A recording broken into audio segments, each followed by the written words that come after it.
High everyone, আসসালামু আলাইকুম। Welcome back to my channel. আশা করছি আপনারা সবাই অনেক ভালো আছেন। আলহামদুলিল্লাহ, আল্লাহ তাআলার অশেষ রহমতে আমরাও ভালো আছি। আপনারা কি আমাদের সবাইকে ভুলে গেছেন, নাকি মনে আছে আমাদেরকে এখনও? অনেক দিন পরে আরও একটা নতুন দিনের কিছু অংশ শেয়ার করব আপনাদের সাথে ব্লগ আকারে। দিন কোথা দিয়ে শুরু হয় আর কোথা দিয়ে শেষ হয় মনে হয় যেন টেরই পায় না। এত কাজের চাপ, একটার পর একটা কাজ লেগেই থাকে। কাজের দিকে আমি না তাকালেও আমার মনে হয় কাজ একদম আমার দিকে তাকিয়ে আছে এবং আমাকে সময়ের মধ্যে কাজগুলো শেষ করতেই হবে। এত কাজের ভিতরে এই ব্লগ দেওয়াটা কেন যেন সব সময় পিছনে পড়ে যায়। ব্লগ কত জমে আছে আপনাদের সাথে শেয়ার করার, কিন্তু সময়ের অভাবে একটু এডিট করে শেয়ার করব, সেটাই আর হয়ে ওঠে না। সত্যি কথা বলতে, গত কয়েকদিন ধরে আমি যেই অ্যাপসটার সাহায্যে ভ্লগ এডিট করি, সেই অ্যাপসটা এত বেশি সমস্যা দিচ্ছে আমাকে। বারবার রিফ্রেশ হয়ে যায়, কোনোভাবেই আমি ভিডিও এডিট করতে পারি না এক বসায়। আর আমার তো একদিন চলে যাওয়া মানে একটা কাজ অনেক দিনের জন্য পিছিয়ে যায়, কারণ ব্যাক টু ব্যাক এত কাজ জমানো থাকে যে আর দেখা যায় সময় নিয়ে, ধৈর্য নিয়ে এই ভ্লগ এডিট করার কাজটা আর হয়ে ওঠে না। আজকে আপনাদের সাথে শেয়ার করব ঈদের দাওয়াতের একটা ভ্লগ। ঈদ তো চলে গেছে সেই কবে, আমাদের দাওয়াতও প্রায় শেষ হয়ে গেছে অনেক দিন আগে, কিন্তু দাওয়াতের এই ভ্লগটা জমা হয়েছিল আর দেওয়া হয়নি। ঈদের দাওয়াতগুলা আমাদের সাধারণত শুক্র, শনি, রবি এই 3 দিন মিলিয়েই করতে হয়, যেহেতু সবাই কাজ করে। সবার ব্যস্ত সময় একত্রে করে দাওয়াত করাটাও একটা অনেক বড় চ্যালেঞ্জের ব্যাপার। ঈদে অনেক দাওয়াতে আমরা যাই, সব দাওয়াতে তো আর ব্লগ তৈরি করা হয় না। ওই দিন ভাবলাম যে একটা মেমোরি হিসেবে ছোটোখাটো ব্লগ রেখেই দিই। বাচ্চারা ছোট আছে, ওরা যখন বড় হয়ে যাবে, আমার হাতে অনেক সময় থাকবে, তখন এই ব্লগগুলো দেখে পুরনো স্মৃতি আবার নতুন করে মনে করব। দাওয়াতে আসলে খাওয়ার আর শেষ নেই, কত ধরনের খাওয়া, সেই নাস্তা করা। ভাবি এখানে ফুচকা বানিয়েছিল, ভাজা পোড়া কত রকমের, তার সাথে ছিল মেন কোর্সের খাবার, চা, আরও কত কিছু। আমাদের বাঙালিদের দাওয়াত ব্যাপারটাই অন্যরকম। দাওয়াত যার বাসাই হোক না কেন, অনেক রকমের আয়োজন না করলে যিনি বা যারা আমরা হোস্ট করি, আমাদের মনে শান্তি আসে না।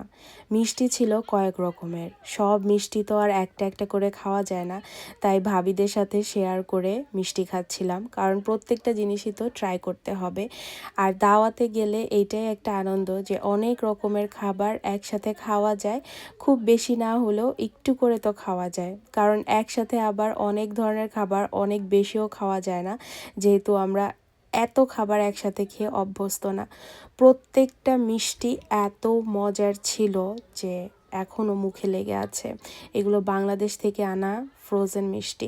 আর ওই দিনটা ছিল ব্রাজিল আর মরক্কোর খেলা। সবাই মিলে একসাথে খেলা দেখাটা একটা উৎসবের মতো। যখন গোল হয় বা গোল হওয়ার মুহূর্তটা আসে, তখন যে সবাই মিলে হই হুল্লোড় করে, এইটা একসাথে খেলা দেখলেই এই আনন্দটা শুধুমাত্র পাওয়া যায়। বাংলাদেশে তো খেলা হলে মনে হয় যে একটা উৎসবের মতো, সবাই মিলে একসাথে বসে খেলা দেখে বড় প্রজেক্টরে। এইখানে বড় টিভি সবার ঘরে থাকলেও সবাই মিলে একসাথে বসে ওরকম খেলা দেখা হয় না, কারণ সবারই এত কাজের ব্যস্ততা। আবার সবাইকে গুছিয়ে নিয়ে কারো বাসায় যাওয়াটাও একটা কাজের মধ্যেই পড়ে। তাই দেখা যায় যার বাসায় একাই খেলা দেখতে হয়, যার পার্টনারের সাথে। বাচ্চারা একত্রে হলে তাদের মুড সুইং দেখার মতো। এই রেগে যায়, এই হেসে দেয়, এই কেঁদে ফেলে, আবার অল্পেতেই এত বেশি ক্র্যাঙ্কি হয়ে যায়, মনে হয় যে না, এইখানেই শেষ, আর কেউ কারোর সাথে খেলতে পারবে না, আবার পরক্ষণেই একদম বন্ধু হয়ে যায়।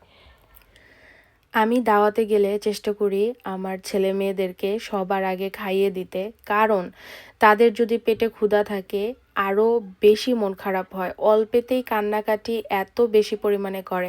তাই আমার ধারণা মতে যে না ঠিক আছে অল্প খাক বেশি খাক একটু করে খেয়ে নিক, তারপরে তারা নিজেদের মন মতো খেলাধুলা করুক। ফাইনালি আমার মেয়েটা ঘুমিয়ে পড়েছে। আজকে এত বেশি গরম ছিল, অনেক অশান্তি লাগছিল শেহেরের, বমিও করেছে কয়েকবার। তো ফাইনালি মিমাপু কোলে নিয়ে বসে আছে। কোথাও গেলে মিমাপু আর অন্যান্য ভাবিরা আছে, বাচ্চাদেরকে কোলে নেয়, রাখে। আমিও অন্য কারো বাচ্চা যদি তাদের মারা খায় আমি কোলে নেই, রাখি। কারণ এইখানে কারো বাচ্চা কেউ একটু ধরবে, একটু শান্তি করে মারা খাবার খাবে, এইটা অনেকটা লাক্সারির পর্যায়ে পড়ে। কারণ এখানে তো হেল্প করার আসলে কেউই নেই পার্টনার ছাড়া। তো যার যার হাজব্যান্ডরা হেল্প করে দেয়। আর এই যে এখানে যদি একটু পার্টিতে দেখা হয়, একটু কোলে নিলাম, রাখলাম, মাটা একটু শান্তি করে খেলো, এইটাই তো এক জায়গায় হলে মজা, তাই না? আর দেখুন ক্যারেক্টার অনেক পছন্দ করে বিভিন্ন ধরনের, সেগুলো নিয়েই রাতে ঘুমিয়ে থাকে। বারবার গিয়ে সরিয়ে দেই, ঘুমের মধ্যেই টেনে কাছে নিয়ে তারপরে ঘুমায়, ভাবি যে আবার যদি ব্যথা পায়। দাওয়াত যতই থাকুক, পরের দিন এসে কাজে আসার যে প্যারাটা মাথার ভিতরে ঘুরতে থাকে, এইটা অনেক বেদনাময়। আমার মনে হয় যেদিন বন্ধ তার আগের দিন চাঁদ রাত থাকে, এত খুশি লাগে যে পরের দিন উঠে কাজ নেই। আর যেদিন কাজ থাকে ওই দিনের আগের রাতটা এত কষ্টের মনে হয় যে এই সময়টুকু না যাক, কালকে কাজে না যদি যাই ভালোই হবে। আবার কাজ না করলেও তো একটা মনের ভিতরে অশান্তি, গিল্টি কাজ করতে থাকে। ওই দিন দাওয়াতে এত এত পরিমাণে খাওয়া দাওয়া করেছি, তো ভাবলাম যে আজকে একদম ক্লিন ফুড খাবো। কারণ যেহেতু আমি অনেক ভাগ্যবতী সব দিক দিয়ে, স্বাস্থ্যের ক্ষেত্রে অনেক ভাগ্যবতী, একটু খেলে অনেক বেশি ফলাফল পেয়ে যাই। তো সেজন্য একটু সাবধানে খাওয়া দাওয়া করতে হয়। আর এত গরম ছিল না ওই সপ্তাহটা, যে কাজে আমি জুতো পরে থাকলে বেশিক্ষণ আমার পা একদম গরম হয়ে যায়। আর যেহেতু মাথায়ও আমি সবসময় কাপড় দিয়ে রাখি, সেজন্য কান টান একদম গরম হয়ে যায়। তো যখন ব্রেকে আসি তখন একটু ফ্লোরের মধ্যে পাটা রাখি যাতে করে পাটা ঠান্ডা হয়। কাজ তো অনেক কষ্ট, যে কোনো কাজই হোক, ঘরের কাজ, বাইরের কাজ, কিন্তু সব কিছু সামলিয়ে কাজ করাটা, জব করাটা, কন্টিনিউ করাটা অনেক অনেক কষ্টের। আলহামদুলিল্লাহ আমি করতে পারছি।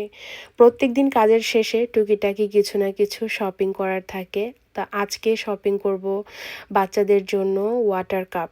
ওদের আগের ওয়াটার কাপগুলো একদম নষ্ট হয়ে গেছে, তো ভাবলাম যে নতুন করে কিনে দেই। কারণ ওয়াটার কাপে শুধুমাত্র পানি খেলেও ওয়াটার কাপ কিন্তু কিছু মাস পর পর চেঞ্জ করাটা অনেক জরুরি। কারণ স্টোর ভিতরে অনেক সময় মোল্ড হতে পারে, যেটা বাচ্চাদের পেটের জন্য অনেক ক্ষতিকর। তো আমি অনেক সচেতন থাকি বাচ্চাদের যে কোনো ব্যাপারে, যাতে করে ওদের শরীর স্বাস্থ্যটা ভালো থাকে অ্যাটলিস্ট যতদিন আমার আন্ডারে আছে। বড় হলে নিজের ভালো হয়তো নিজেই বুঝবে, আল্লাহ হয়তো জ্ঞান বুদ্ধি ইনশাল্লাহ দান করবে। তো পানির বোতল বা পানির কেনার সময়, থামলারগুলো কেনার সময় আমি সবসময় মুখা খুলে আগে দেখি নিজে লাগাতে পারি কিনা। কারণ এত ট্রিকি থাকে বোতলগুলা বাচ্চাদের, যাতে বাচ্চারা খুলতে না পারে। দেখা যায় বেশিরভাগ সময় আমিই খুলতে পারি না, তাই আগে কেনার সময় নিজে ট্রাই করে দেখি যে আমি খুলতে পারছি কিনা। কারণ বাসায় এনে যদি আবার এটা খুলতে না পারি তখন আবার ফেরত দিতে হবে, এক কাজে আরও দুই কাজ বাড়বে। এখন তো গরমের সময়, বাহিরে প্রায় 8:30 পৌনে 9টা পর্যন্ত একদম সুন্দর আকাশে আলো থাকে, দিনের আলো, আর রাত হয় অনেক দেরিতে। তো এখন কাজ থেকে বের হতেও ভালো লাগে, বাহিরে ঠান্ডা নেই, রাস্তায় স্নো নেই, স্লিপারি রাস্তা নেই, সুন্দর করে আস্তে আস্তে ড্রাইভ করে বাসায় চলে আসি। আর বাসায় আসার জন্য মনটা এত আকুল হয়ে থাকে যে মাত্র কয়েক ঘন্টাই কিন্তু বাহিরে থাকি, তারপরও মনে হয় যে না, বাচ্চাদেরকে এসে দেখবো, বাচ্চাদেরকে আদর করবো, বাচ্চারা আমাকে দেখলে কীরকম রিয়াকশন দিবে, সেই সব মাথার ভিতরে ঘুরতে থাকে। আজকে আমাদের বাসার উপরেই সুন্দর চাঁদটা দেখা যাচ্ছে। Because I was... Thank you. You're welcome. তুমি লাইক করছো বেবি? Yeah. শের, তোমার ওয়াটার কাপ কোথায় মামা?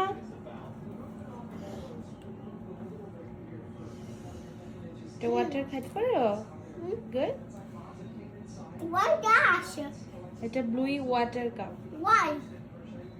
বিকজ ইউ ডিজার্ভ ইট তুমি লাইক করছো Yeah. Thank you, Mama. You are very welcome papa I love you say here তুমি like করছো তোমার lollipop Look, movie carpet. Yeah Mama, pass this. Mama, pass this. Mama. Mama. শেহরের জন্য এর আগের দিন কাপ নিয়ে এসেছিলাম, তাই আজকে আর শেহরের জন্য নতুন করে আনিনি। এক এক দিন এক একজনের জন্য নিয়ে আসি, কারণ একদিনে অনেক কিছু কিনতে গেলে দেখা যায় সময়ও হয় না, আবার প্রত্যেক সপ্তাহেরই আলাদা আলাদা প্ল্যান থাকে, সেজন্য যখন যার জন্য সুবিধা হয় তখন তার জন্যই কিনে নিয়ে আসি। আমার মেয়ে উঠটা উঠটা খেলতে এত পছন্দ করে যে সে পায়ের উপর বসবে আর আমি তাকে দুলাতে থাকবো। মাঝে মাঝে এমন হয় যে পা ব্যথা হয়ে যায়, আমি আর দিতে চাই না উঠটা উঠটা, সে পায়ের মাঝখানে মাথা গুজে এরকম ঝুলে থাকে যাতে করে আমি একটু হলেও তাকে উঠটা উঠটা দিই। আজকে বাসায় এসে আমি আমার জন্য একটা চিকেন তান্দুরি এয়ার ফ্রায়ারে বেকড করে নিয়েছি। এইটা হলো এত মজার চিকেন তান্দুরিটা খেতে হয়, যদিও আমি এটা নান বা পরোটা দিয়ে খেতে পছন্দ করি, কিন্তু আজকে আর নান বা পরোটা কিছুই খাচ্ছি না, তাড়াহুড়া করে খাবারটা শেষ করব। আর এই যে শেহের এমনভাবে পড়ে, তার কোনো ভয় ডর কিচ্ছু নেই। সে এখন ঝাড়ু নিয়ে ঘুরছে, সে ঘর ঝাড়ু দিবে।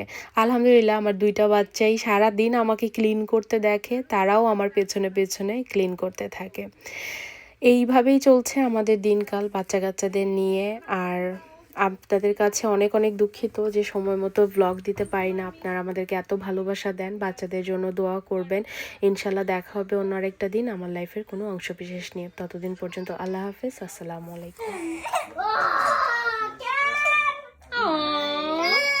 থাক, চলে আসো, রাগ করে এদিকে আসো, এদিকে আসো।